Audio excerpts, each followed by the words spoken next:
ముగ్గురు ఏమో ప్రభు దగ్గరికి వెళ్ళిపోయారు. 6 ఉన్నాం. 6లో ఒక అక్క ఉంది, కర్నూలులో సేవ చేస్తాను నేను. నా తర్వాత ఫిలిప్ గారు తర్వాత విజయబాబు గారు, ఈయనేమో మార్పులో ఉంటారు. ఈయన తర్వాత మా బుజ్జుండు పందలపూర్లో సేవ చేస్తుంది. ఆయన తర్వాత లాస్ట్ మా తమ్ముడు ఉన్నాడు స్వీట్ అని, వెనకాల పోయిన నెల వెనకాల వస్తాడు ఆయన. మేమందరం కూడా చదువుకున్నాం, వేదాంత విద్యను అభ్యసించాం. దేవుని పిలుపుని బట్టి అందరము కూడా గత 30-40 సంవత్సరాల నుంచి చిన్నప్పటి నుంచి సేవలోనే ఉన్నాం. ఇది మా కుటుంబ చరిత్ర అన్నమాట. ఇంకోటి ఏంటంటే ఇలాగ కుటుంబం అంతా కలిసి దేవుని సేవలో ఉండటం ఎక్కడ కూడా లేదు, ఉన్నా అరుదు. అక్కడక్కడ ఉన్నారు. ఈ ప్రాంతంలో దేవుడు మాకు ఇచ్చిన గొప్ప ఘనత. అందరూ బట్టి మా కుటుంబాన్ని అలాగ మీకు పరిచయం చేస్తున్నాను. అందులో మా రెండో తమ్ముడైన మరి మోర్త, సూర్యరప్పాలు, రెడ్డి చెరువు ఆ పరిసర ప్రాంతాలు మంచి చర్చెస్ ఉన్నాయి, చక్కటి సేవ జరిగిస్తున్నారు. ఇప్పుడు రాజు గారు మీరున్నారు కదా, లెక్చరర్ గారు, ఈయన సంఘమే. చప్పట్లు కొట్టండి సార్ అందరూ. ఓ రకంగా ఆయన గురువు గారు అనమాట ఆయన. అది అంత డీప్. మరి రాజు కూడా మా తమ్ముడే, వైద్యుడే కాదు, చిన్నప్పటి నుంచి వాళ్ళ అమ్మ ఎంతో చాలా కష్టపడి పిల్లల్ని పెంచింది. మేమందరం చిన్నప్పుడు ఒకే ఇంట్లో ఉండేవాడు. మరి రాజు అంటే కూడా మా ఇంట్లో అందరు తమ్ములతో పాటు ఆయన ఒక తమ్ముడు మా. దానికి అందుకుని ఆయనకి అంత మేము గౌరవిస్తాం, ఫ్యామిలీ మెంబర్గా చూస్తాం. ఆయన గురువు గారు ఇప్పుడు మనకి దేవుని వర్తమానం కొద్దిసేపు అందిస్తారా? పోయినసారి పిలుపు గారు చెప్పారు, ఏం చెప్పారు చెప్పండి, గుర్తుందా మీకు? అది అప్పుడే అసలు ఇప్పుడు చెప్పిందే గుర్తుంటుంది, దగ్గర నెలదేవి గుర్తుంటుంది. ఆయన చక్కగా చెప్పాడు. ఆయన 4 కాలాలు గుర్తుందో లేదు? గుర్తున్నా? సమయములు. ఇది కాదు, లాస్ట్ మంత్ మొన్న ఈ నెల నుంచి ఎప్పుడు బాగా చెప్పారు. రైట్, మనం అందరూ కలిసి ఈ 2వ క్లాస్ వరకు మనం అందరూ కూడా 2 సెక్షన్ వెళ్ళిపోతాం. చప్పట్లు కొట్టి మన విజయబాబు గారికి ఈ కార్యక్రమం. ఆయన మార్తన్ ఐపీసీ అని ఒకటి ఉంటుంది, దానికి ఒక 20 మంది సేవకులు ఉంటారు, ఏరియా అనమాట. ఐపీసీ అంటే ఇండియన్ పెంటికోస్టల్ చర్చెస్ అని కొన్ని 100,000 సంఘాలు ఉంటాయి. అందులో మార్త్ ఏరియా తరపున సూపర్వైజర్గా ఆయన పనిచేస్తున్నారు అనమాట. కనుక ఆయన ఈ రోజు మన క్లాస్ తీసుకుంటారు.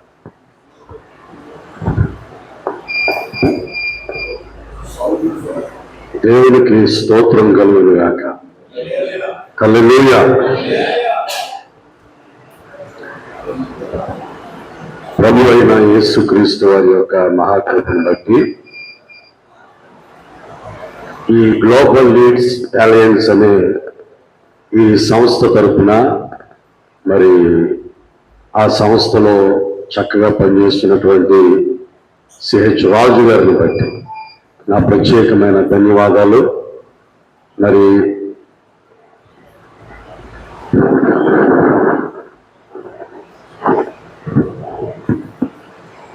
వారి ద్వారా నిర్వహించబడినటువంటి ఈ చక్కని పరిచర్య గౌరవనీయులు మా సహోదరులైనటువంటి డాక్టర్ బి నవీన్ కుమార్ అయ్య గారిని బట్టి నా ప్రత్యేకమైన ధన్యవాదాలు ప్రభు పేరిట వారికి తెలియపరుస్తూ ఉన్నాను. మరి ఇక్కడ కూర్చున్న మీ అందరికీ కూడా నా హృదయపూర్వక ధన్యవాదములు మరొక్కసారి నేను తెలియపరుస్తూ ఉన్నాను. ప్రభునందు ప్రియ దేవుని బిడ్డలారా, మరి మీరందరూ కూడా చక్కని సేవా పరిచర్య కలిగి దేవుని యొక్క రాజ్యం కొరకు నశించిపోతున్న అనేకమైన ఆత్మల్ని మరి ప్రభు రాజ్యం కొరకు సిద్ధపరిచే మంచి పరిచర్య మీరు చేస్తున్నారు. మరి మాకంటే వయసులో పెద్దవారిగా, అలాగే అనుభవనీయులుగా, అలాగే మరి దేవుని యొక్క ఆత్మీయ వరముల చేత ఫలముల చేత నడిపించబడుచున్నటువంటి మరి మంచి దైవ సేవకులుగా మా ముందు మీరు ఉండటం మరి చాలా సంతోషం. మీకంటే అంతగా అనుభవం కలిగిన వారు మేము కానప్పటికీ ఈ సందర్భంగా ఈ పరిచర్యలో ప్రభు మాకు ఇచ్చినటువంటి మరి ఈ యొక్క సందర్భాన్ని బట్టి మీ ముందు ఈ పరిచర్యను జరిగించడానికి మరి దేవుని కృపగా నేను భావిస్తూ ఉన్నాను. అందును బట్టి దేవునికి మహిమ కలుగును గాక. హల్లెలూయా. ప్రియ దేవుని బిడ్డలారా, ఈ పరిచర్య మరి చాలా అద్భుతమైన పరిచర్య.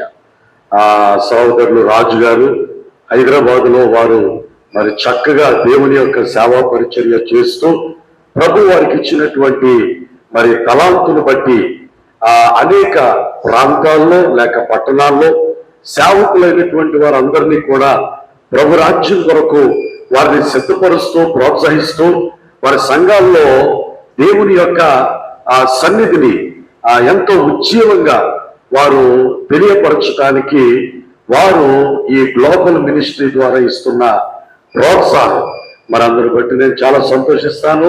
వారిది కూడా పుట్టిన ఊరు మార్పు అవ్వడం, వారు కూడా మా సంఘంలో వారి తల్లిదండ్రులు మరి వారు సంఘ సభ్యులుగా ఉంటూ మరి హైదరాబాద్ వెళ్ళి మరి అక్కడ స్థిరపడి దేవుని యొక్క సేవా పరిచర్యలో ఆ రీతిగా కొనసాగటం ఇది చాలా సంతోషింపదగ్గ విషయం. అందును బట్టి దేవునికి మహిమ నేను చెల్లిస్తూ ఉన్నాను. ప్రియ దేవుని బిడ్డలారా, మరి నా కంఠం అంతగా సరిలేదు, అయినప్పటికీ కూడా మరి నాకు ఇచ్చిన ఈ సమయాన్ని నేను సద్వినియోగం చేసుకోవడానికి ప్రయత్నం చేస్తాను. మీరందరూ కూడా జాగ్రత్తగా ఈ సమయాన్ని వెచ్చించి చక్కగా దేవుని మాటలు వినాలని మీకు నేను తెలియపరుస్తూ ఉన్నా. మనం సేవకులం కాబట్టి మనందరికీ బోధించుట మరి తెలుసు.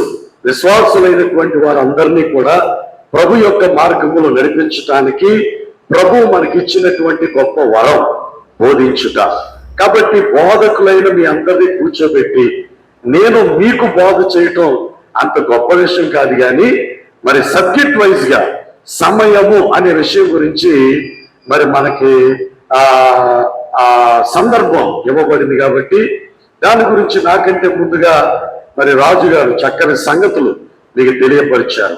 సమయము, కాలము ఇవన్నీ కూడా ఎవరి స్వాధీనంలో ఉన్నాయి? దేవుని స్వాధీనంలో. దేవాతి దేవుడు ఈ సృష్టి ఆరంభంలో ఆయన ఒక్కొక్క రోజు ఒక్కొక్క కార్యక్రమాన్ని చేసుకుంటూ వచ్చారు. ఆది కాలంలోకి మనం వెళ్ళినట్లయితే ఈ సమయములు, ఈ కాలములు మనకి సూచించుట కొరకు దేవాతి దేవుడు చేసినటువంటి కార్యమును మనం బైబిల్లో చూసుకున్నట్లయితే ఆది కాండము 1వ అధ్యాయము 14వ వచనం నుంచి మనకు కనిపిస్తుంది. దేవుడు పగటిని రాత్రిని వేరుపరిచినట్లు ఆకాశ విశాలమందు జ్యోతులు కలుగును గాకనియు అవి సూచనలను, కాలములను, దిన సంవత్సరములను సూచించుటకైయుండు గాకనియు. దేవుడికి స్తోత్రం చెప్పండి.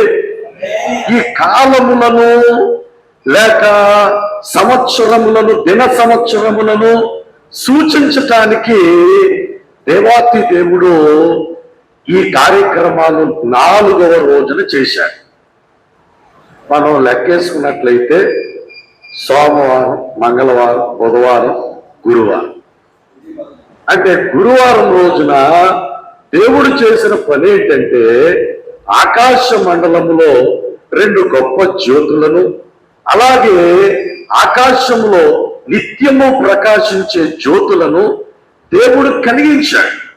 అవి వేటిని సూచించటానికి దేవుడు కలిగించాడంటే కాలములను, దిన సంవత్సరములను సూచించటానికి. ఈ రోజున అదే క్రమములో మనము జీవిస్తూ ఉన్నాం, మనము నడుస్తూ ఉన్నాం, మనము బ్రతుకుచూ ఉన్నాం. కాబట్టి దేవాతి దేవుడు ఈ సృష్టిలో 4వ దినమున ఈ కాలములను, దిన సంవత్సరములను సూచించుటకై ఏర్పాటు చేసిన వాటిని బట్టి మనం అందరము దేవునికి స్తోత్రం చెప్పావా? హల్లెలూయా, హల్లెలూయా. ఈ రోజున చాలా మంది లోకంలో చూసుకున్నట్లయితే ఉదయాన్నే లేచి సూర్యుడికి ఏం చేస్తున్నారు? నమస్కారం చేస్తున్నారు. అలాగే నిట్టు పౌర్ణమి రోజున చంద్రుడికి ఏం చేస్తున్నారు? నమస్కారం చేస్తున్నారు. నమస్కారాల వరకే కాదు, పూజలు చేస్తున్నారు, వాటిని గౌరవిస్తున్నారు, వాటి కొరకు ప్రత్యేకమైనటువంటి సమయాన్ని కేటాయించి యోగా పద్ధతి ద్వారా అనేకమైన ఆరోగ్య సూత్రాలను తెలియపరుస్తున్నారు. అది వారి జ్ఞానమో అజ్ఞానమో మనము ఎంచలేము, కానీ దేవాది దేవుడు మనకిచ్చినటువంటి గొప్ప ఆ కృప ఏంటంటే మనము వాటిని బట్టి దేవుని నామాన్ని మహిమపరుస్తూ, దేవుని నామాన్ని ఘనపరుస్తూ, దేవుని యొక్క పరిచర్యలో మనం ముందుకు సాగుచున్నప్పుడు దేవుడు మనలను, మన భక్తిని, మన యొక్క స్థితిని, మన దైవ భక్తిని, మన స్థితిని, మన సాక్ష్యాన్ని, మన జీవితాన్ని తెచ్చి వాటి స్థానంలో మనలను పెట్టడానికి ఇష్టపడుతున్నాడు. దానియేలు గ్రంథంలో మనం చూసుకున్నట్లయితే చక్కని మాట మనకు కనిపిస్తుంది. చూడండి, ఆఖరి అధ్యాయంలో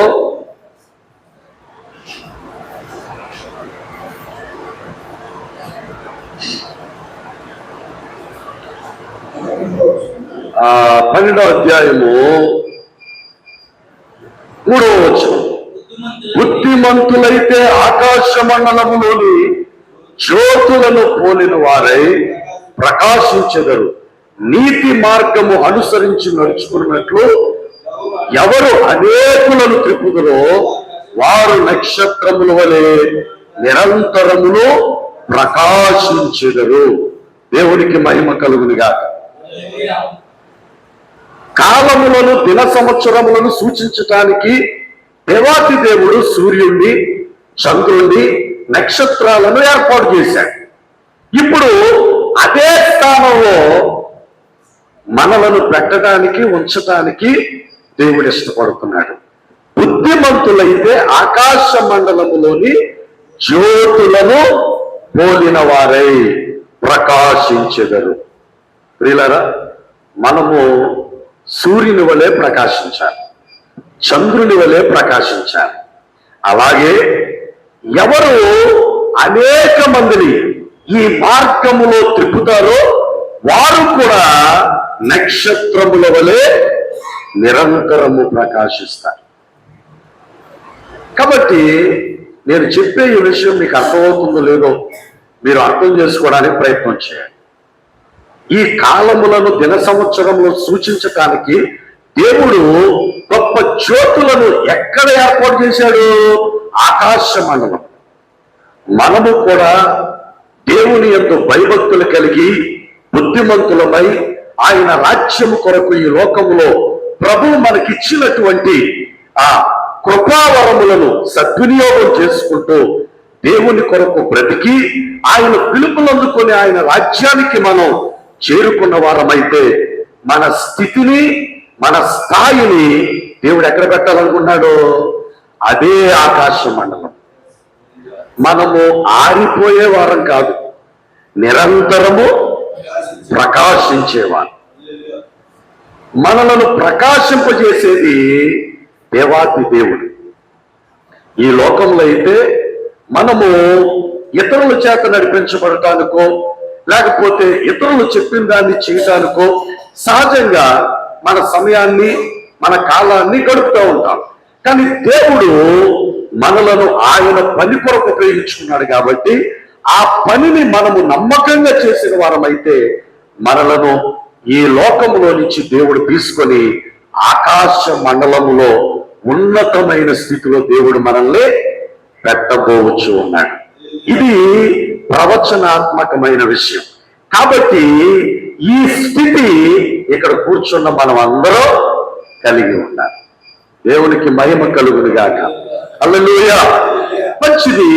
ఇప్పుడు మనం జాగ్రత్తగా గమనించినట్లయితే అపోస్తలుడైన పౌలు గారు ఎఫెసీ సంఘానికి 5వ అధ్యాయం 15వ వచనంలో అంటాడు. ఆయన ఏమంటున్నాడు? చదివి వినిపించండి ఒకసారి.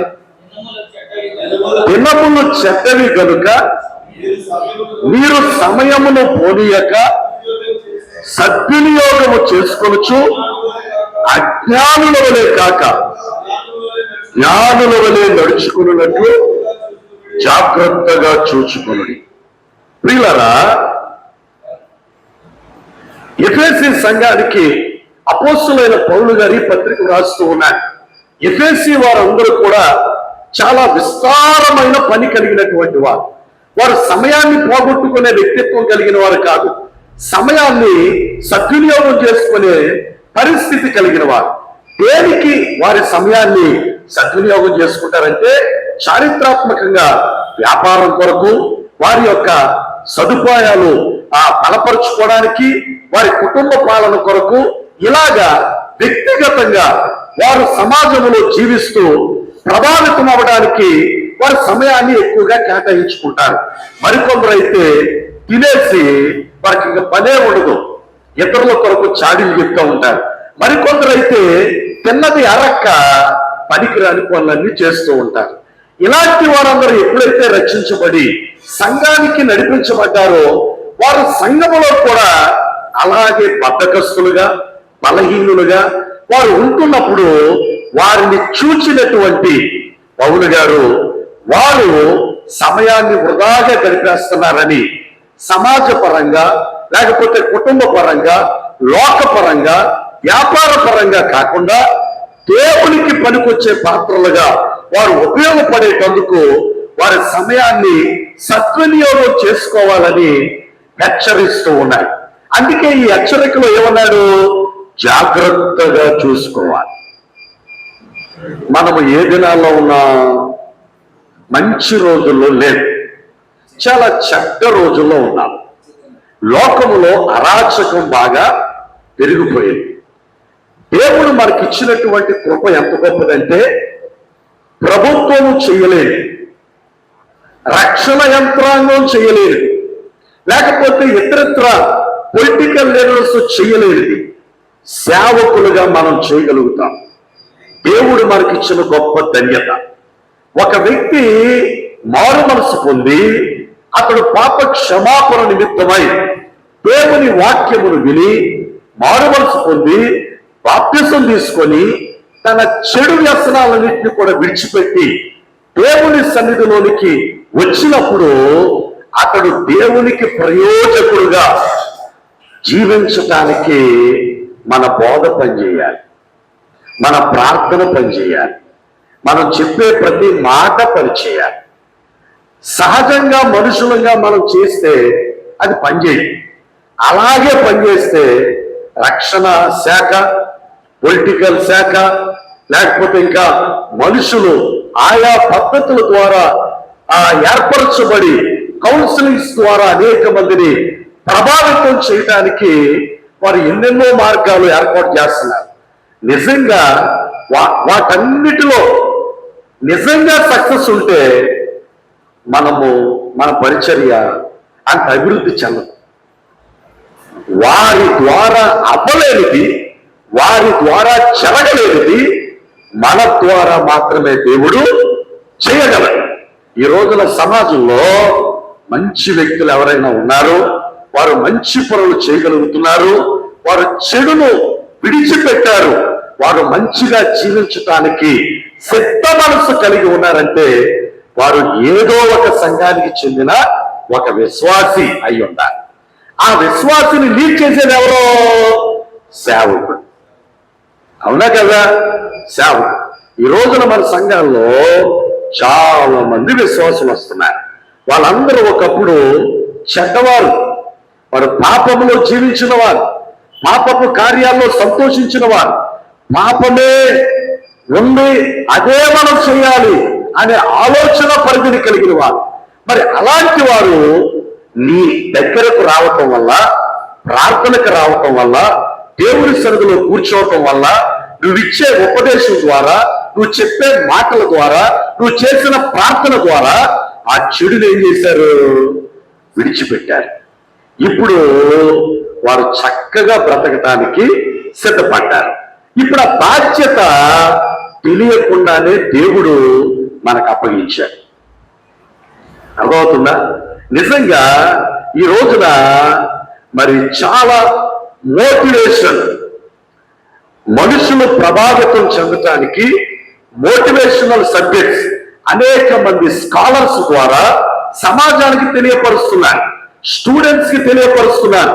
విద్యావేత్తలైనటువంటి వారు మంచి మోటివేటెడ్ స్పీకర్స్ గా అనేక మందికి అనేక విషయాలు తెలియపరుస్తున్నారు. అవి వెంట వరకు పనిచేస్తున్నాయి కానీ వారి జీవితాల్లో సరైనటువంటి మెరుగులు ఇవ్వలేకపోతున్నాయి. కానీ దేవుడు ఆ బాధ్యత, సమాజాన్ని ప్రభావితం చేసే గొప్ప బాధ్యత సేవకులుగా దేవుడు మనకి ఇచ్చాడు. అందుని బట్టి స్తోత్రం చెప్పండి గట్టిగా. కాబట్టి ఈ చెడ్డ దినాల్లో మనం ఏం పోనేయకూడదు, సమయాన్ని పోనేయకూడదు, సద్వినియోగం చేసుకోవాలి. మీరందరూ బాగా వినాలి, సద్వినియోగం చేసుకోవాలి. దేవుని సేవకులుగా దేవుడు మనకిచ్చినటువంటి బాధ్యత ప్రకారంగా మనకి మాదిరి ఎవరంటే ప్రభు అయిన యేసుక్రీస్తు వారు. ఇంకా మనం మాదిరి ఎవరు అని చూసుకున్నట్లయితే అపోస్తలులైనటువంటి వారు. ప్రభు అయిన యేసుక్రీస్తు వారి యొక్క పరిచర్య, ఆయన చేసినటువంటి సేవా పరిచర్య 4 సువార్తల్లో మనము చదవగలుగుతాం. మత్తయి సువార్త, మార్కు సువార్త, లూకా సువార్త, యోహాను సువార్త. ఈ 4 సువార్తల్లో యేసు ప్రభు వారు 3.5 సంవత్సరాలు ఆయన చేసిన సేవా పరిచర్య స్పష్టంగా మనం చూడగలుగుతాం. యేసు ప్రభు వారు ఎలా చేశారు పరిచర్య? పగలంతా ఆయన పట్టణాలకు, పల్లెలకు తిరిగి తండ్రి రాజ్యమును స్థిరపరచడానికి అందరూ మారుమనసు పొందాలని సువార్తను అందించేవాడు. మరి రాత్రులు ఏం చేసేవాడు? కొండపైకి ఎక్కి ప్రార్థన చేసేవాడు. అంటే 2 విషయాలు ఇక్కడ మనం నేర్చుకోవచ్చు. ఒకటి, ప్రభు అయిన యేసుక్రీస్తు వారు ఎలాగైతే చేశారో అలాగా మనము కూడా సువార్త పరిచర్యలో వేగంగా ముందుకు కదులుతూ, తర్వాత ఏకాంత సమయంలో దేవునితో ఎక్కువసేపు గడపటం నేర్చుకోవాలి. దేవునికి స్తోత్రం కలుగును గాక. హల్లెలూయా. మనకి కుటుంబం ఉంది, జాగ్రత్త గమనించాలి. మనకి కుటుంబం ఉంది, భార్య, పిల్లలు, సంసార జీవితం. అయితే వీటిని జాగ్రత్తగా మేనేజ్ చేస్తూ ఎక్కువ సమయం భార్యతోనే గడపక, భర్తతోనే గడపక, పిల్లలతోనే గడపక, లేకపోతే పనికిరాని విషయాల్లో ఎక్కువ సమయం గడపక, దేవుడు మనకిచ్చిన, మనలను ఎన్నుకున్న, మనలను పిలిచిన పిలుపుకు తగినట్లుగా మనము సద్వినియోగం చేసుకోవడానికి మనకి ప్రప్రథమ మాదిరి ఎవరంటే యేసు ప్రభు వారే. ఇప్పుడు యేసు ప్రభు వారి లాగా మనము ప్రతిరోజు చెయ్యం. చేస్తామా? చెయ్యాలి, కానీ చెయ్యం. మనకున్నటువంటి పరిస్థితిని బట్టి శనివారం ప్రార్థన, ఆదివారం ప్రార్థన, లేకపోతే ఎవరైనా ఎక్కడికైనా పిలిస్తే అక్కడికి వెళ్ళి ప్రార్థన చేయుట. అంటే మనం గడిపే సమయాలు ఎలా ఉంటాయంటే ఒక 2 గంటలో, ఒక 3 గంటలో పరిచర్య నిమిత్తం మన సమయాన్ని వెచ్చిస్తూ ఉంటాం. అలాగే ఏకాంతంగా ప్రార్థన చేయడానికి ఎంత సమయాన్ని వెచ్చిస్తాం? దానికి కూడా 1 గంట, లేకపోతే 1 గంట, 2 గంటలు ఉపయోగిస్తాం. తర్వాత బైబిల్ అధ్యయనం చేయడానికి మనం చదివిన లేఖనాన్ని బట్టి సమయాన్ని వెచ్చిస్తూ ఉంటాం. ఇదే సమయాన్ని ఖచ్చితమైన నియమబద్ధంగా మనము ఉపయోగించుకున్నప్పుడు దేవుడు మనలను తన పనికి పనికొచ్చే పాత్రలుగా చక్కగా వాడుకుంటాడు. ఈ మధ్యకాలంలో సేవకులుగా చాలా మంది మనం ఇతర దైవ సేవకులు బలంగా వాడబడుతున్నప్పుడు మనం ఫీల్ అవుతూ ఉంటాం. మనల్ని దేవుడు ఇలా వాడుకోలేకపోతున్నాడు, వాళ్ళని అలాగా వాడుకుంటున్నాడు అని మనలో మనం అనుకుంటూ ఉంటాం.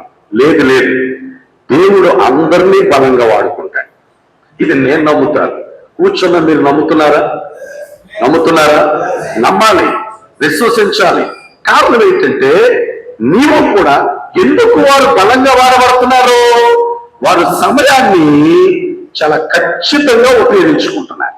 ఈ రోజున స్వస్థతలు చేసి, మరి బలమైన ప్రసంగాలు చేసి, మరి అద్భుతమైన దైవ సేవకులు అని పిలువబడుచున్నటువంటి అనేక మంది దైవజనులు వారి వ్యక్తిగత జీవితాన్ని మనం పరిశీలన చేస్తే ఈ రోజున చాలా మంది భక్తుల యొక్క పుస్తకాలు, వారు చేసిన పరిచర్య చదవగలిగితే ఎక్కువసేపు వారు దేవునితో గడపటం వల్లే వారు అంత ప్రయోజకులు కాగలిగారు.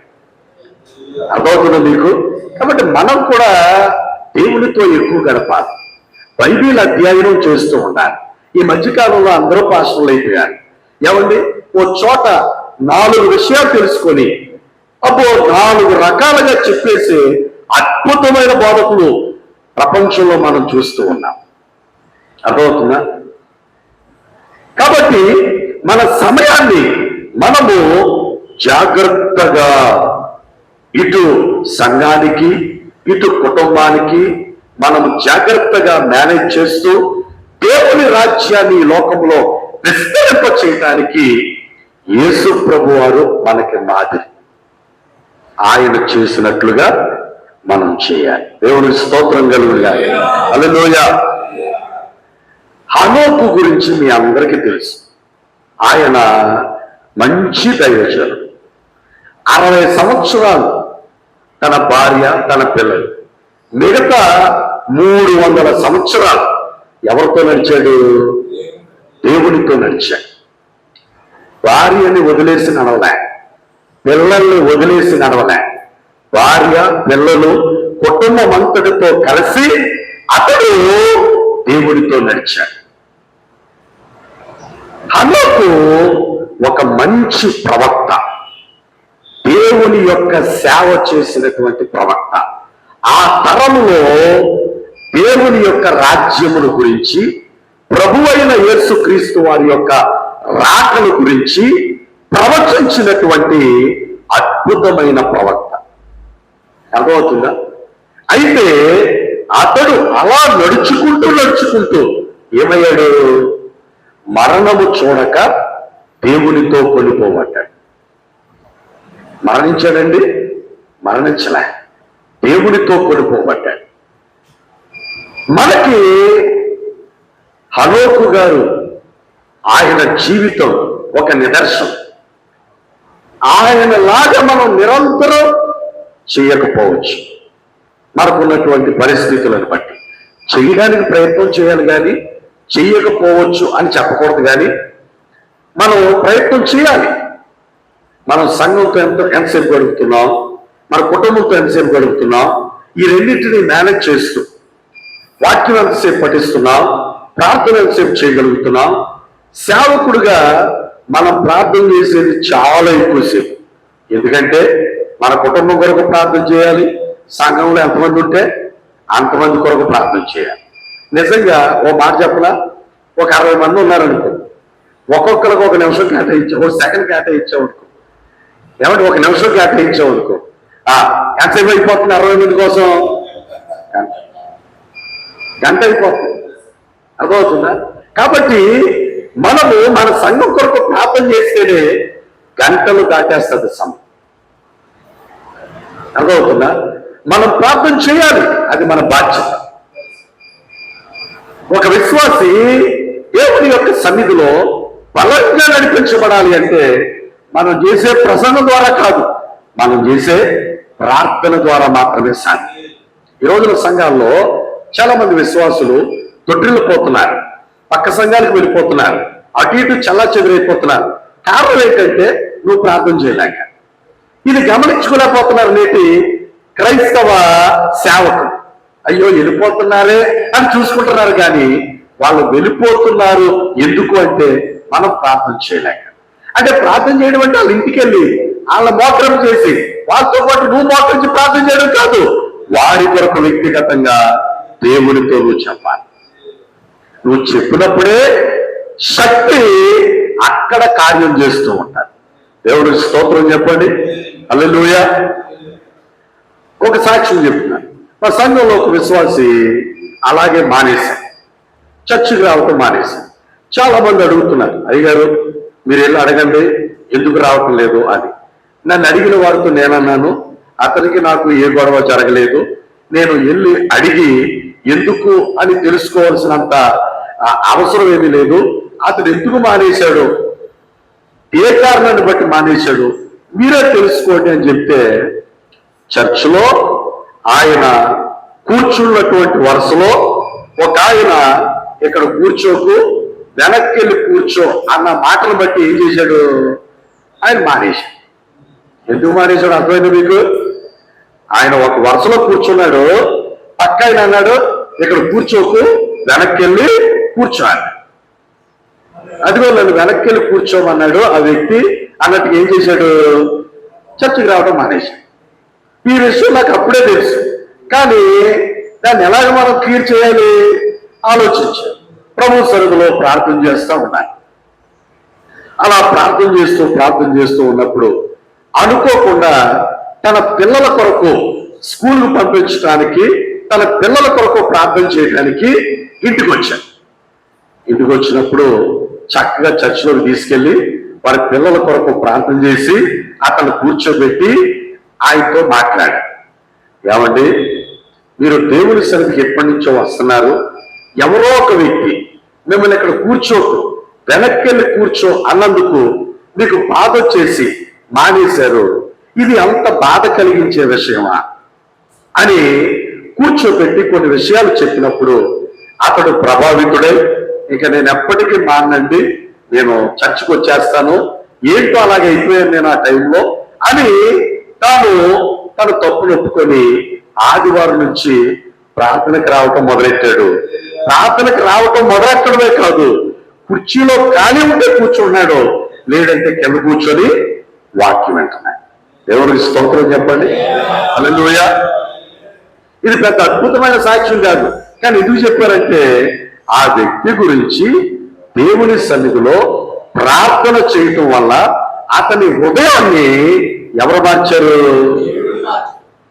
అసలు ఆ వ్యక్తి పెద్ద ముదురుకేసు, ఎవరు చెప్పినా ఎవరి సేవకులుగా మనం స్టేజ్ మీద ఉంటాం, కింద కూర్చున్న విశ్వాసులు తెలివి తక్కువ వాళ్ళు అనుకుంటున్నారా, జ్ఞానం లేని వాళ్ళు అనుకుంటున్నారా? వాళ్ళు పండిపోయారు.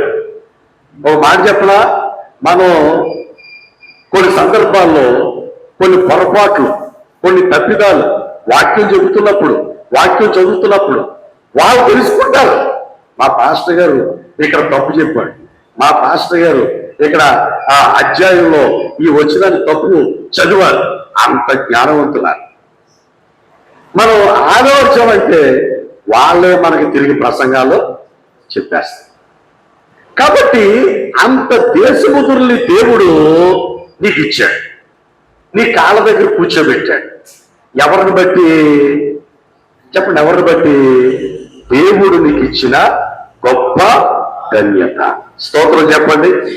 వాళ్ళకంటే చదవరులు కాదు, మన చర్చిలో మనకంటే చదవరులు ఉంటారు, మనకంటే జ్ఞానవంతులు ఉంటారు, మనకంటే బలార్జులు ఉంటారు, మనకంటే బలమైన వారు ఉంటారు, మనకంటే కులంలో గొప్పవారు ఉంటారు. మరి వాళ్ళందరినీ దేవుడు నీ ముందు ఎందుకు కూర్చోబెట్టాడు? ఊరికే కూర్చోబెట్టాడా? కాదు, నిన్ను తన అభిషేకముతో నింపి తనకిష్టమైన పాత్రగా నిన్ను వాడుకుంటున్నందుకు నీ ముందు ఆయన్ను కూర్చోబెట్టాడు. కాబట్టి వాళ్ళందరికీ కూడా నీవు చక్కని ఉపదేశం చెయ్యాలి. దేవునికి స్తోత్రం కలుగుగా. హల్లెలూయా. వారు నీ దగ్గరకు వస్తున్నప్పుడు వారి యొక్క వ్యక్తిగత విషయాలను తెలుసుకోవాలి. వారు నీ దగ్గరకు వస్తున్నప్పుడు వారి గురించి ప్రార్థన చేసే విషయాలను తెలుసుకోవాలి. వారు నీ దగ్గరకు వస్తున్నప్పుడు వారిని భక్తిలో శ్రద్ధగా నడిపించడానికి నువ్వు ప్రయత్నం చేయాలి. ఈ ప్రయత్నాలన్నీ మానేసి నా దగ్గరకు వచ్చారులే, నేనేదో చెబుతున్నానులే, వాళ్ళు ఏదో వింటున్నారులే, ఇక వాళ్ళ గురించి ప్రార్థన చేయడం కూడా మానేసి నువ్వు అలాగే జీవించావంటే ఆ విశ్వాసం దగ్గర ఎక్కువ కాలం ఉండదు. కాబట్టి సంఘాన్ని చాలా జాగ్రత్తగా మనము నడిపించుకోవాలి. దేవునికి స్తోత్రం కలుగునుగా. గట్టిగా చెప్పండి హల్లెలూయా. ఎందుకంటే శక్త దినాల్లో మనం ఉన్నాం, అజ్ఞానంతో మనం నడిపించుకోకూడదు. వాళ్ళని వీళ్ళని చూసి కాదు, యేసు ప్రభు వారే మనకి మాదిరిగా ఉన్నాడు. ఆయన బోధించే బోధలు, ఆయన చేసిన అద్భుతాలు ఎలాగ సాధ్యమైనవి అంటే రాత్రంతా కొండపైకి ఎక్కి ఆయన ఏం చేశాడు? ప్రార్థన చేయటం. ఈ రోజున సేవకులు బతకస్తులైపోయారు, ప్రార్థన చేయలేకపోతున్నారు. బోధించే బోధ ఎక్కువైపోయింది కానీ ప్రార్థించే జీవితం ఎక్కువైపోయింది. అర్థమవుతుందా? ఎక్కువసేపు ప్రార్థించే జీవితం కావాలి. మా తల్లిదండ్రులు పగలంతా కూడా సువార్త పరిచర్యలో ముందుకు సాగేవాడు. రాత్రులు ఇంటింత ప్రార్థన ఏర్పాటు చేసేవాడు. ఇక ఇంటికి వచ్చేసి భోజనం చేసిన తర్వాత కొద్దిసేపు పడుకొని ఎక్కువసేపు ఏం చేసేవారు? ప్రార్థన. మా నాన్నగారు దాసు గారు, ఆయన మంచం మీద పడుకోవడం చాలా తక్కువ. పురుషత్తులలో ప్రార్థనా మందిరం ఉండేది. ఆ ప్రార్థనా మందిరం బలిపీఠం దగ్గర చాప ఉండేది. ఆ చాప ఓ తలదిండి అంతే. ఇక ఎక్కువసేపు మా నాన్నగారు ఎక్కడ దొరికేవాడంటే ఆ సిలువ దగ్గర, ఆ బలిపీఠం దగ్గర, ఆ చాప మీద, మోకాళ్ళ మీద ప్రార్థన చేస్తూ ఉండేవాడు. దేవునికి స్తోత్రం కలుగుతుంది. హల్లెలూయా. ప్రతి విశ్వాసి ఎక్కువ ప్రార్థన, నిరంతరం ప్రార్థన. మధ్యాహ్నం మాత్రం కొంచెంసేపు పడుకునేవాడు. అసలు మా నాన్నగారికి నిద్ర బాగా తక్కువ. ఒకవేళ రాత్రులు 12 గంటలు ఉందనుకో, అందులో ఓ 9 గంటలు లేకపోతే 8 గంటలు నిద్రపోయే సమయం అనుకోండి. ఆ 8 గంటలు కూడా పూర్తిగా వాడుకునేవాడు కాదు. ఒక 4 గంటలో, ఒక 3 గంటలో పడుకునేవాడు అంతే. మా ఇంట్లో మేము అందరం అనుకునేవాళ్ళం, పడుకోకుండా ఈ మనిషి ఎక్కువ అలాగే ఉంటున్నాడు ఎందుకు అని. ఎందుకు ఉంటున్నాడంటే సంఘాల కొరకు, కుటుంబం కొరకు, పిల్లల కొరకు ప్రార్థన చేసేవాడు. ఆ ప్రార్థనే సంఘాలు స్థిరపరచబడటానికి, ఆ సంఘాల్లో వారి పిల్లలుగా మేము దేవుని సేవ చేయడానికి గొప్ప ప్రధాన కారణమైంది. దేవుని స్తోత్రం చెప్పండి, ఎట్లా చెప్పండి. కాబట్టి సమయాన్ని పోనిచ్చుకునే వారిగా మనం ఉండకూడదు. ఈ చెత్త దినాల్లో సమయాన్ని పోగొట్టుకున్నావా, అక్కడెక్కడికి తిరిగావా, డబ్బుల కొరకు ఆశించావా, నీవు అనేక మందిని కోల్పోవు. కాబట్టి అలా కోల్పోకూడదు. జాగ్రత్త కలిగి సద్వినియోగం చేసుకోవడానికి నీవు జాగ్రత్తగా చూసుకోవాలి. అలాగే 90వ కీర్తన అంటాడు 12వ వచనంలో, దినములు లెక్కించుటకు మాకు జ్ఞాన హృదయం. ఏ హృదయం కావాలంట? జ్ఞానం కావాలి. ఈ జ్ఞానం చదువుకుంటే రాదు. ఈ జ్ఞానం పెద్దోళ్ళ దగ్గర కూర్చుంటే రాదు. ఈ జ్ఞానం దేవుడి దగ్గర కూర్చుంటేనే వస్తుంది. మన వయసు ఎంత? ఏమంటే మన వయసు ఎంత? 70 సంవత్సరాలు. అధిక బలం ఉన్న ఎడల 80. ఇప్పుడు మనం 70కి 80కి దగ్గర అవుతున్నామా, లేకపోతే 10-20కి వెళ్తున్నామా? కిందకి వెళ్ళాం. మనకు వచ్చే కాలం ఏ కాలం అంటే పోయే కాలం. మనం బ్రతికే కాలం, మనం బ్రతుకుతున్న కాలమే. కానీ వచ్చేది ఏ కాలం? పోయేదే ఉండో. మరి ఇప్పుడు వచ్చే ప్రతి రోజు, మనము దాటుతున్న ప్రతి దినం దేనికి సమీపంగా ఉంది? వెళ్ళిపోవడానికే సమీపంగా. వెళ్ళిపోవడానికే సమీపం. మరి వెళ్ళిపోయే లోపల మనకి ఏ హృదయం కావాలి? జ్ఞాన హృదయం. మన దినములను లెక్కించటం మనకు నేర్పుము అంట. ఈ రోజున మనం ఇంకెంతకాలం బ్రతుకుతాం అనే లెక్కలేదు. అర్థమైందా? 43 సంవత్సరాల వయసు వచ్చేసి నేను అనుకుంటాను, ఇంక గడిపేది ఎంత చెప్పండి? ఇంక గడిపేది ఎంత?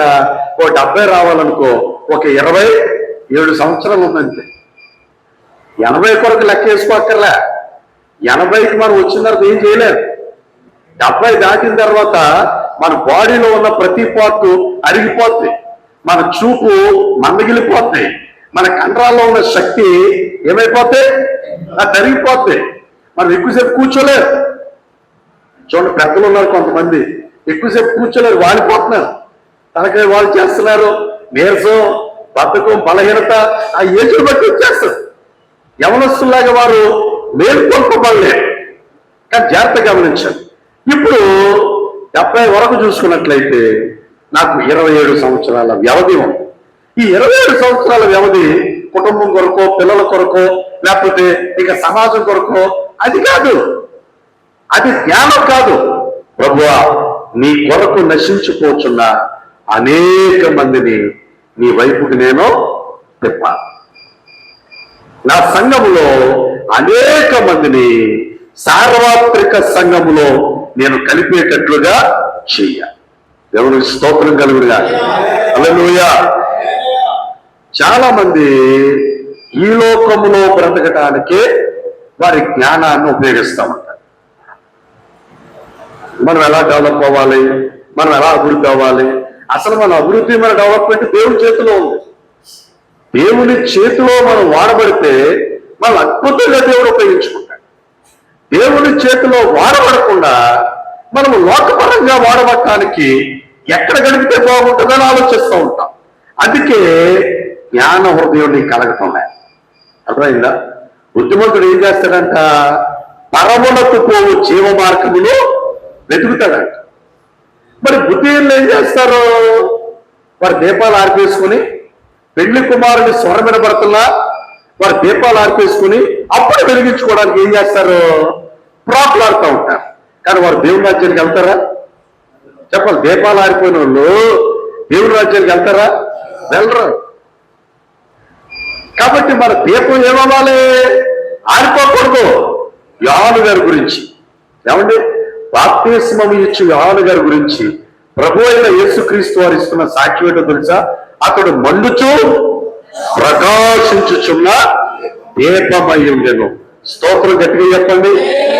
ఈనాడు సేవకులుగా నువ్వు ప్రకాశించలేకపోతున్నావు, నువ్వు మండించలేకపోతున్నావు, నువ్వు మంటతో రగల్చబడలేకపోతున్నావు. అలా రగల్చబడలేకపోతున్నావు అంటే నువ్వు దేని మీద ఆశ పెట్టుకున్నావు. దేవుని ఆశను మర్చి దేని మీద ఆశ పెట్టుకోవటం వల్ల మంట నీలో రగలుతుంది. జాగ్రత్తగా గమనించాలి. నువ్వు మండించబడాలి, నువ్వు ప్రకాశించబడాలి. యోహాను వలె, భక్తుల వలె దేవుని కొరకు, దేవుని రాజ్యం కొరకు నువ్వు మండించబడకపోతే ఎలా? నీ సమయం కొద్దిగానే ఉంది. నువ్వు 70కి దగ్గరైపోతున్నావు, నువ్వు 80కి దగ్గరైపోతున్నావు. అలాంటి పరిస్థితిలో ఏమి తిందుమా, ఏమి త్రాగుదుమా, ఏమి ధరించుకుందుమా అనే వాటి మీద మనసు పెడితే నువ్వు దేవుని రాజ్యాన్ని చేరుకోలే. దేవుడికి స్తోత్రం కలుగునుగా. గట్టిగా చెప్పండి. హల్లెలూయా. సేవకులుగా భార్య భర్తలు ఇరువురు కూడా దేవుని సన్నిధిలో ప్రార్థించేవారై ఉన్నారు. అర్థమైందా? పాస్టర్ గారు, పాస్టర్ గారు కలిసి ప్రార్థన చేసినప్పుడే దేవుని అభిషేకం ఇద్దరి మీద ఏమవుతుంది? బలంగా పనిచేస్తుంది. అందుకే ఇద్దరు ముగ్గురు కలిసి ప్రార్థన చేస్తే వారి మధ్యలో ఎవరు ఉంటారు? మరి దేవుడు ఉండాలి అంటే కనీసం భార్య భర్తలు ఇద్దరు కలిసి ఏం చేయాలి? ప్రార్థించు. ఈ రోజున అమ్మగారి ప్రార్థన అమ్మగారిది అయిపోయింది, అయ్యగారి ప్రార్థన అలా ఉండకూడదు. సంఘము కొరకు, కుటుంబము కొరకు సేవకుడు, సేవకురాలు కలిసి ప్రార్థించి వారిద్దరు చేతులు పట్టుకొని దండ కింద పట్టుకొని ప్రార్థించి వారు అలా ప్రార్థించినప్పుడే దేవుని అభిషేకం వారిద్దరిపై పనిచేస్తారు. దేవుడిచ్చిన వాగ్దానం ఏంటి? అపోస్తుల కార్యాలు 2వ అధ్యాయంలో మనం చూసుకున్నట్లయితే చక్కని మాట మనకు కనిపిస్తూ ఉంటారు. పేతురు గారు చెప్తూ ఉన్నాడు ఏమని? అంచె దినముల యందు, చూడండి బైబిల్లో చదువుదాం ఆ మాట. అపోస్తుల కార్యాలు 2వ అధ్యాయం 18వ వచనం. ఆ దినములలో, ఏ దినములలో? ఆ దినములు అంటే చెప్పండి, అంచె దినములు అది చెప్పాలి. ఆ దినములు అంటే ఏ దినాలు పడితే ఆ దినాలు కాదు. అది ఇప్పుడు ఏ దినాల్లో ఉన్నా కదా? ఆ దినములలో నా దాసుల మీదను, పక్కన ఎవరు రాశాడు అన్నాడా? భార్యను కలిపారా? మరి ఎందుకు ఆవిడ ప్రార్థన ఆవిడది, నీ ప్రార్థన నీది సెపరేట్ చేస్తున్నా? చెయ్యలాగా చేయకూడదు అలాగా. ఏమండి? నా దాసుల మీదను నా దాసురాండ్ర మీదను నా ఆత్మను కుమ్మరించెదను. వాళ్ళు ఏమవుతారు? ప్రవచించేది. ప్రవచనాత్మకమైన దేవుని వాక్కును వారు నోరాగా ప్రవచించారు. ఇట్టి అభిషేకముతో నువ్వు పనిచేస్తున్నావా? ఇట్టి అభిషేకముతో నీ సేవ జరుగుతుందా? ఇట్టి అభిషేకముతో నీ సంఘం నడిపించబడుతుందా అంటే అది నువ్వే ఆలోచించు. కాబట్టి ఈ చెత్త దినాల్లో సమయాన్ని పోనీయక అజ్ఞానుల వలె కాక జ్ఞానముగా నువ్వు నడుచుకోవాలి అంటే జ్ఞాన హృదయం నీకు కావాలి. ఆ జ్ఞాన హృదయం నీకు కావాలి అంటే దేవుని పాదాల దగ్గర ఇద్దరు కూడా ఏం చేయాలి చెప్పండి? ఏం చేయాలి? ప్రార్థన చేయాలి. అలా ప్రార్థన చేయగలిగితే దేవుని ఆత్మ నీ ఏదేమవుతుంది చెప్పాలి? కుమ్మరించడం. అప్పుడు నీవు దేవునికి పనికొచ్చే పాత్రగా ఉపయోగపడ. ఇప్పుడు కాలములను దిన సంవత్సరములను సూచించటానికి అవి ఎలాగైతే పనిచేస్తున్నాయో ఈ లోకంలో నీవు నేను కూడా దేవుని రాజ్యం కొరకు అలాగే పనిచేస్తాం. ఆనందం చెప్పరా? అలాగే పనిచేస్తున్నటువంటి మనల్ని దేవుడు మాకు ఇచ్చే బహుమానం ఏంటి బహుమానం? ఆ సూర్యుడు చంద్రుడు నక్షత్రాలు ఏ ఆకాశ మండలంలో నుంచి నిరంతరం ప్రకాశిస్తున్నాయో అదే మండలంలో ఆ స్థానాన్ని దేవుడు ఎవరికి ఇస్తున్నాడు చెప్పండి? అది స్తోత్రం చెప్పండి. హల్లెలూయా. సబ్జెక్ట్ అర్థమైందా? ఈ లోకములో కాలములను దిన సంవత్సరములను సూచించటానికి ఆజ్ఞ ప్రకారంగా 4వ రోజున సూర్యుడు చంద్రుడు నక్షత్రాలను దేవుడు ఏ రీతిగా అయితే ఏర్పరిచాడో కదా ఏర్పరిచాడో అలాగే ఆయన రాజ్యము కొరకు ఈ లోకములో ఆ సూర్యుడు ప్రకాశిస్తున్నట్లుగా ఆ చంద్రుడు ప్రకాశిస్తున్నట్లుగా ఆ నక్షత్రాలు ప్రకాశిస్తున్నట్లుగా దైవాత్మ చేత నింపబడిన వారమై ఈ లోకములో మనం కూడా ప్రకాశించబడగలిగితే మనల్ని కూడా దేవుడు ఏం చేస్తాడు? ఆయన నిత్య మహిమ రాజ్యములో ఆకాశ మండలములో ఉన్నతమైన స్థితిలో దేవుడు మనల్ని పెడతాడు.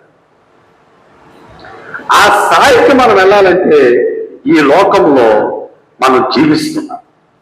ఈ లోకం ఏ దినములను కలిగి ఉంది? చెత్త దినములను కలిగి ఉంది.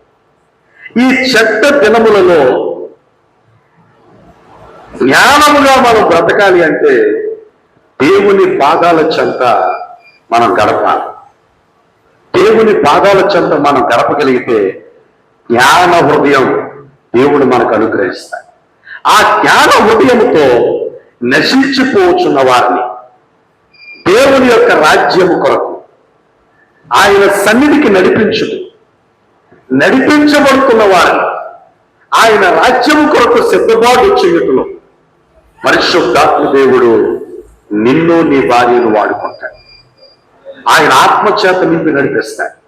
కాబట్టి మనం ఎవ్వరి వైపు చూడాల్సిన అవసరం లేదు. ఆమేన్ చెప్పండి. సేవకులుగా ఇలా కలవటం ఇదో గొప్ప ధన్యత. అదవుతుందా? కలిసినప్పుడు మనం మాట్లాడుకోవడం, అలాగే మన పరిచర్యల కొరకు మాట్లాడుకోవడం, మన ప్రార్థనా జీవితాన్ని ఒకరి ప్రోత్సాహం ద్వారా ఒకరు తెలుసుకోవడం, ప్రోత్సహించబడటం, ఇలాంటి ప్రార్థనా సమావేశాలు మనకి మంచి ప్రోత్సాహాన్ని ఇస్తాం. దేవునికి స్తోత్రం కలుగును. హల్లెలూయా. కాబట్టి ఇది చాలా విలువైన సమయం. ఈ విలువైన సమయంలో విలువైన విషయాలు దేవుడు మనకి లేఖనముల ద్వారా తెలియపరుస్తున్నాడు. అందుకే భక్తుడైన హనోకు గురించి మీకు జ్ఞాపకం చేసింది. వెంటలో కూడా ఒక శ్రేష్టత కావాలి. యేసు ప్రభు వారు బేతని అనే ప్రాంతానికి వెళ్ళారు. అక్కడ ఎవరింటికి వెళ్ళారు చెప్పండి, ఎవరింటికి వెళ్ళారు? మరియా కదా, మార్త అనే ఆమె ఇంటికి వెళ్ళారు. ఆ ఇంటికి వెళ్ళినప్పుడు మార్త విస్తారమైన పనులు ఎట్టుకుంది. మరి ఏం చేసింది? ప్రభు పాదాల చెంత కూర్చుంది. ఇప్పుడు ప్రభు పాదాల చెంత కూర్చున్న మరియను ఉద్దేశించి మార్తతో దేవుడు చెబుతున్న మాట ఏంటో తెలుసా? మరియా ఉత్తమమైన దానిని ఏర్పరుచుకున్నది. దేవుడికి స్తోత్రం చెప్పండి. ఇప్పుడు మనం అందరం ఎవరి పాదాల దగ్గర ఉన్నాం? మనం కూడా దేన్ని ఏర్పరచుకున్నాం కదా? ఉత్తమమైన దాన్ని. మన దగ్గర నుంచి ఎవరో తీసేయగలుగుతాడో దీన్ని? ఎప్పుడూ తీయలేదు. అర్థమైందా? ఎప్పుడూ తీయలేదు. కాబట్టి ఇక్కడ కూర్చున్న మనం అందరం చాలా టాపర్స్. మనం లోకం చేత ఏర్పరచబడిన వారం కాదు, మనుషుల చేత ఏర్పరచబడిన వారం కాదు. నేరుగా దేవుని పిలుపును అందుకొని దేవుని యొక్క పిలుపుకు తగినట్లుగా దేవుని యొక్క అభిషేకముతో నింపబడి నడిపించబడుచున్నవారు. మనం కాలాన్ని నియంత్రించగలుగుతాం, దుష్ట శక్తుల్ని నియంత్రించగలుగుతాం, రోగాలను ఏం చేయగలుగుతాం? రోగాలను నియంత్రించడం చిన్న సంగతి. ఇప్పుడు జ్వరం తగ్గడం లేదు, నువ్వెవరి దగ్గర పరిగెడతావు? డాక్టర్ గారి దగ్గర. డాక్టర్ గారు నేను చెక్ చేసి, నీ బ్లడ్ శాంపుల్స్ అని కూడా చెక్ చేసి, నీకు ఏ జ్వరమో తెలుసుకొని ఆ జ్వరానికి సంబంధించిన మెడిసిన్ రాసి నీకు ఇవ్వాలి. ఆ మెడిసిన్ ఒకసారి వాడితే తగ్గిందా? పర్లేదు. తగ్గపోతే మరలా ఎవరి దగ్గర పరిగెట్టాలి? మళ్ళీ డాక్టర్ గారు. ఇప్పుడు అదే జ్వరం కలిగిన వ్యక్తి ఓ సేవకుడి దగ్గరకు వస్తే ఒక చిన్న ప్రార్థన, ఆ విశ్వాసం ఏం చేద్దాం? స్వస్థపరచాలి. ఆ జ్వరం పోవాలి, ఆ బలహీనత పోవాలి. ఇప్పుడు చెప్పండి, డాక్టర్ కెపాసిటీ గొప్పదా? నీ కెపాసిటీ గొప్పదా? డాక్టర్ల కంటే గొప్పోళ్ళు మనం, ఇంజనీర్ల కంటే గొప్పోళ్ళు. స్తోత్రం చెప్పండి. ఏమండి? లోకాన్ని పాలించే అధికారుల కంటే గొప్ప. దానియేలు గ్రంథంలో శద్రకు, మేషకు, అబేద్నెగోలు దేశాన్ని, రాజ్యాన్ని ఏం చేశారు? ప్రభావితం చేశారు. దానియేలు ఏం చేశాడు? చెప్పండి, దానియేలు ఏం చేశాడు? దేశాన్ని ప్రభావితం చేసి బాబిలోను సామ్రాజ్యాన్ని దేవుని వైపు తిప్పగలిగాడు. కాబట్టి అంత శక్తి సామర్థ్యాలు కలిగిన మనం సోమరులుగా, బద్ధకస్తులుగా, ఎవడో కదిపితే కదిలేటట్లుగా, ఎవడో చెబితే చేసేటట్లుగా మన జీవితాలు చేసుకుంటే ఎలా? మనం ఉత్తేజభరితులం అవ్వాలి. దేవుడికి స్తోత్రం చెప్పండి, గట్టిగా చెప్పండి. కాబట్టి సమయాన్ని పోగొట్టుకోకండి, చక్కని పరిచర్య చేయండి. ప్రభు మీకు ఇచ్చిన విశ్వాసులు, ప్రభు మీకు ఇచ్చిన సంఘం చిన్నదే కావచ్చు, కొంతమంది విశ్వాసులు కావచ్చు. హల్లెలూయా. విశ్వాసుల గురించి చెప్పడానికి ఒక మాట చెప్తా. ఇప్పుడు ఏలియా గారి కాలంలో కరువు వచ్చింది. ఏలియా గారిని దేవుడు ఎక్కడ పంపించాడు? వాళ్ళ దగ్గర కాదు, ఒక విధవరాలు ఇంటికి పంపించాడు. సారేపతు. ఇప్పుడు సారేపతు అనే గ్రామంలో ఏలియా గారికి ఎంతమంది విశ్వాసులు ఉన్నారు? ఏమండి? సేవకుణ్ణి పోషించే విశ్వాసి ఒకే విశ్వాసి ఉంది. ఎక్కడ చెప్పాలి? ఎక్కడ? అది మరి మన సంఘంలో ఎంతమంది ఉన్నారు? ఎంతమంది? మనం సంఘం మనుషులతో నింపుకోవడానికి చూస్తాం, మనల్ని పోషించే వాళ్ళు ఉన్నారా లేదా చూసుకో. అర్థమవుతుందా? గుణంతా నిండిపోవాలి. ఎందుకు? నింపడం మంచిదే, కానీ నిన్ను పోషించే వాళ్ళు ఉన్నారా? అలాంటి వాళ్ళని సిద్ధం చేసుకోలేకపోతున్నాను. దేవుడు ఎంత గొప్ప దేవుడు తెలుసా? సంఘములో విశ్వాసులు మనల్ని పోషించేవారు. ఒక్క సారేపతు గ్రామంలో ఉన్న విశ్వాసే కరువు తీరే వరకు ఎవరు పోషించింది? ఆ దైవ సేవకుని పోషించింది, ప్లస్ ఆమె కూడా పోషించదు. ఇలాంటి వారు కావాలి. స్తోత్రం చెప్పండి. హల్లెలూయా. ఇప్పుడు చెప్పండి, ఏలియా సంఘం గొప్పదా, ఈ సంఘం గొప్పదా? రెండు ఉన్నాయి. ఇలా చెప్తే ఏలియా సంఘం గొప్పది, కానీ విశ్వాసుల సంఖ్యలో ఎవరు గొప్ప? ఏలియా కంటే మీరే గొప్ప. ఎందుకని? ఒకటి కంటే ఎక్కువ ఉన్నారు. నా సంఘంలో కొన్ని వందలాది మంది విశ్వాసులు ఉన్నారు, కానీ నన్ను పోషించే విశ్వాసం తక్కువే. నీ సంఘంలో కూడా చాలా మంది విశ్వాసం ఉన్నారు, మరి నిన్ను పోషించేవారు ఎంతమంది ఉన్నారు? వేళ్లలో లెక్కెట్టుకుంటాం. వాళ్ళ కోసమైన నువ్వు ప్రార్థన చేయాలి. సంఘము దేవుడు మనకిచ్చిన గొప్ప వరం. ఈ లోకంలో మనం ఎంత క్లాసుగా బ్రతకాలో సంఘం నిర్ణయిస్తాడు. నువ్వు కట్టుకునే బట్ట దగ్గర నుంచి, నువ్వు తినే తిండి దగ్గర నుంచి, నీవు ఏర్పరచుకున్న ప్రతిదీ కూడా నీకు ఎవరి ద్వారా వస్తాయి? మాట్లాడండి. అది అర్థమైందా? కాబట్టి ఒక్కొక్క విశ్వాసి ఒక్కొక్క వజ్రం. ఆ వజ్రాన్ని చక్కగా రూపుదిద్దుకోవాలి. విశ్వాసుల్ని తేలిక చేసి మాట్లాడకండి, విశ్వాసుల్ని ప్రలోభాలకి గురి చేయకండి, విశ్వాసుల్ని మోసం చేయకండి, విశ్వాసులకు ఆ మాట ఈ మాట చెప్పకండి. దేవుని వాక్యం చెప్పు, ఎక్కవరుసగా ప్రార్థన చేయి, వారిని ప్రేమించు. అర్థమైందా? వారిని నువ్వు ఎంత ప్రేమిస్తావో నిన్ను ప్రేమించే మనసు దేవుడు వారికి ఇస్తాడు. ద్వారకా ఉంది బైబిల్లో, ఉందా? ఆమె చచ్చిపోతేనంట ఆమెను బ్రతికించమని ఎవరు కోరుకున్నారంట? పేతురు గారిని. విశ్వాసం. అయ్యా, ఆమె ఉండటం చాలా మంచిది, మా అందరికి పని కల్పించింది, మా అందరినీ మంచి మార్గంలో నడిపించింది.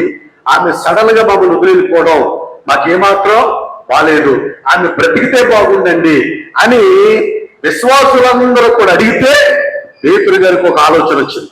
ఏంటి ఆలోచన? ఈమె మరణించడం మంచిది కాదు, ఈమె కొంతకాలం ఉండాలి. ఇప్పుడు మనం అలాంటి స్థితిలో ఉంటే మన సంఘం అలా ప్రార్థన చేస్తారా? చెప్పాలి. చేస్తారా? దేవుడికి స్తోత్రం చెప్పండి, గట్టిగా చెప్పండి. మా నాన్నగారికి 2 కిడ్నీస్ ఫెయిల్ అయిపోయాయి. ఆయన ఎప్పుడో చనిపోవాలి. అయితే కుటుంబముగా, సంఘముగా దివారాత్రులు మా నాన్నగారు ఇంకా బ్రతకాలని విశ్వాసులందరూ ప్రార్థన చేశారు. ఆ ప్రార్థన కొన్నాళ్ళు ఆయన బ్రతకడానికి అవకాశం కల్పించింది. అంటే మన విశ్వాసులు మన కొరకు అంతగా ప్రార్థన చేయాలి. మనం ఎంత ధన్యులు! మాట్లాడలేండి, చాలా ధన్యులు. దేవుడికి స్తోత్రం కలుగు.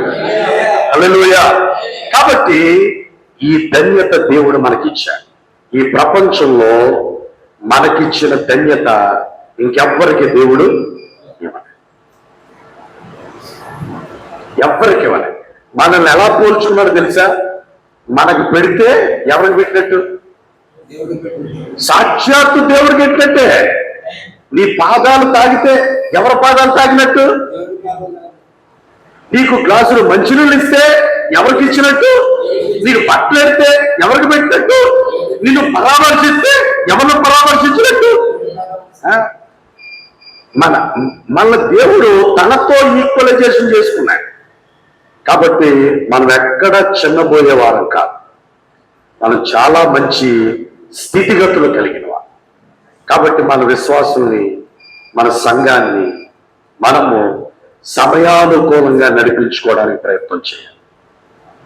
ఈ చెడ్డ దినాలు, ఈ భయంకరమైన దినాలు మనం చాలా జాగ్రత్తగా మన సంఘము కొరకు, మన కుటుంబం కొరకు దేవుని యొక్క పాదముల చెంత చక్కగా గడుపుతూ ధ్యానం చేస్తూ సమయాన్ని పోగొట్టుకునే విధానంతో కాకుండా దాన్ని సద్వినియోగపరుచుకునే విధానంతో మనం ముందుకు సాగిపోతాం. దేవునికి స్తోత్రం కలుగుగా. హల్లెలూయా. ఇప్పుడు నాతో చెప్పండి, 4వ రోజున కాలముల కొరకు, దినముల కొరకు, సంవత్సరముల కొరకు సూచనగా దేవుడు ఏం కల్పించాడు? చెప్పండి, జవాబు చెప్పండి. సూర్యుడు, చంద్రుడు. మనము కూడా బుద్ధిమంతులమై దేవుని పాదముల చెంత జ్ఞాన హృదయాన్ని కలిగి మనకు అప్పగించిన పనిని బాధ్యతాయుతంగా నడిపించగలిగితే మనం మరణించిన తర్వాత మనం దేవుడు ఎక్కడ పెట్టుకోవాలనుకున్నాడు? సూర్యుడు ఎక్కడున్నాడు, చంద్రుడు ఎక్కడున్నాడు, నక్షత్రాలు ఎక్కడున్నాయో మనల్ని కూడా దేవుడు అక్కడ పెట్టుకున్నాడు. దేవుడికి స్తోత్రం చెప్పండి. హల్లెలూయా. కాబట్టి ఈ లోకంలో మనం జీవిస్తూ మనకు అప్పగించినటువంటి పనిని నమ్మకంగా చేస్తూ దేవుని రాజ్యం కొరకు మంచి సిద్ధపాటు మనము కలిగి ఉండటానికి మనం మన సమయాన్ని ఏం చేసుకోవాలి? సద్వినియోగం చేసుకోవాలి. మనం ప్రార్థన చేయాలి, వాక్యాన్ని ఉపదేశించాలి, వాక్యాలు కూడా వినాలి. మనం బోధించడమే కాదు, మనం కూడా ఏం చేస్తూ ఉండాలి? వినాలి. అర్థమవుతుందా? దేవుని పాదాల చెంత గడప. అలాగ మనం గడపటానికి మరియా ఒక సూచన. అలాగ మనం దేవుడితో నడవటానికి హనోకు గారు ఒక సూచన. ఆ రీతిగా నడిచి ఆ రీతిగా చేసి దేవుని కొరకు మంచి సమయాన్ని పాటించే వ్యక్తులుగా మనం ఉందాం. దేవుడికి స్తోత్రం కలుగుగా. హల్లెలూయా. ఎంతమందికి అర్థమైంది? నిజంగా అర్థమైందా? ప్రసంగం వేరు, ఇలాగ టీచింగ్ చెప్పడం వేరు. ఈ టీచింగ్ చెప్పడానికి కెమెరా నా ముందుంది కాబట్టి ఎలాగ కదలడానికి వీలు లేదు. అర్థమైందా? కాబట్టి మీలో చాలా మంది ఇప్పుడు బద్ధకంగా, ఇప్పుడు బలహీనంగా, నిద్ర వచ్చేస్తా, ఏమండి ఈ చాలా చాలా విడ్డూరంగా కూర్చొని ఉన్నారు. అలా కాదు. ఇలాంటి విషయాలు మీకు ఉపదేశించబడుతున్నప్పుడు, బోధించబడుతున్నప్పుడు జాగ్రత్తగా వింటూ మీరు ఉత్సాహభరితులై మీ ఆనందాన్ని వ్యక్తపరుస్తూ ప్రార్థనాపూర్వకంగా మీ ఉత్తేజాన్ని తెలియపరచాలి. అంటే ఎలాగా? పేతురు గారు కొర్నేలి ఇంటికి వెళ్ళి అక్కడ వాక్యం చెప్తుంటే అంతగా తరఫీదు లేని విశ్వాసులే పరిశుద్ధాత్మ చేత నింపబడిపోయి ఏం మాట్లాడారు?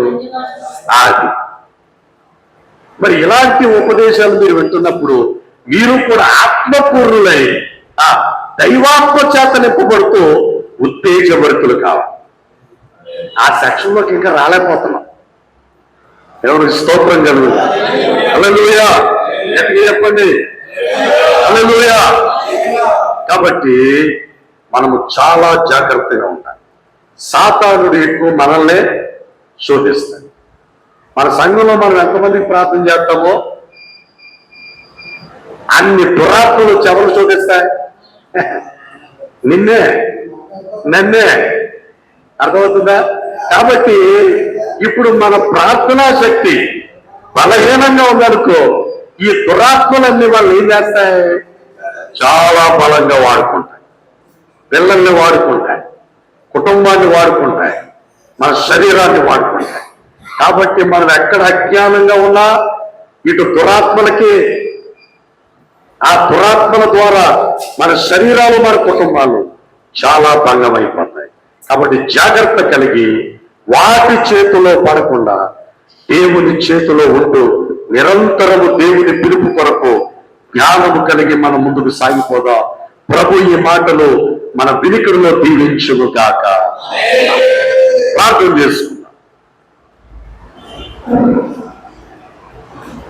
మమ్మల్ని మిక్కిలిగా ప్రేమించే మా తండ్రి అయిన దేవ, మీ ఘనమైన నామమునకు ఏమో వందనాలు. ఈ సమయమును గురించి చక్కని ఉపదేశం లేఖనముల ప్రకారంగా నీ బిడ్డలకు తెలియపరిచే మంచి అవకాశం ఇచ్చారు. ఇక్కడ కూర్చున్న వారు నాకంటే అనుభవనీయం అయినప్పటికీ మీరు నాకు ఇచ్చిన ఈ సమయాన్ని మీ ఆత్మ నడిపింపులో ఈ రీతిగా నడిపించబడటానికి మంచి అవకాశం మీరు అనుగ్రహించారు. విత్తిన వాక్యం బిడ్డల హృదయాల్లో ఫలింపచేయండి.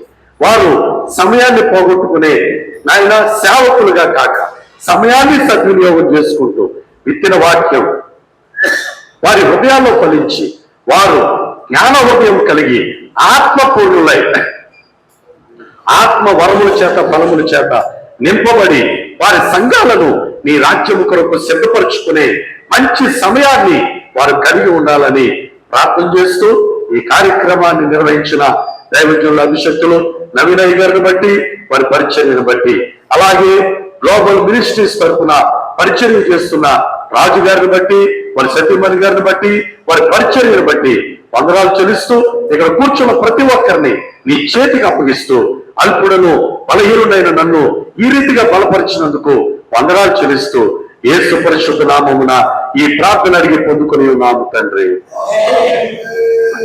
అందరికీ